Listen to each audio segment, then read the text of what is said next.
तर नमस्कार मंडळी, आज आपण बनवणार आहोत आचार किंवा बघा कधी कधी खूप चटपटीत खाऊशी होतं, तर हे तसंच चटपटीत आहे. तर सगळ्यात आधी आपल्याला कैरी घ्यायची आहे. कैरी मी सालून घेतली. तुम्हाला जशी लागेल तशी तुम्ही कैरी घेऊ शकता. कैरी घेतल्यानंतर आपल्याला याच्यात मीठ टाकायचं आहे. मी चमचाभर मीठ टाकलं आणि वरतून अजून थोडंसं मीठ टाकलं.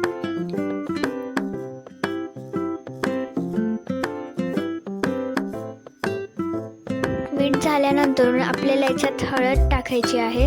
हळद मी अर्ध्याला कमी टाकलेली आहे. हळद टाकल्यानंतर याला असं व्यवस्थित मिक्स करून घ्यायचं, एकजीव करून घ्यायचं. एकजीव करून झालं की याला 10-15 मिनटं रेस्टला ठेवायचं. 10-15 मिनटं झाली की तुम्ही बघू शकता हे कसं मस्त असं पाणी सोडेल. मग याच्यात मोहरी टाकायची, तडतडलेली मोहरी. तर तेल थंड असलं पाहिजे याची काळजी घ्या.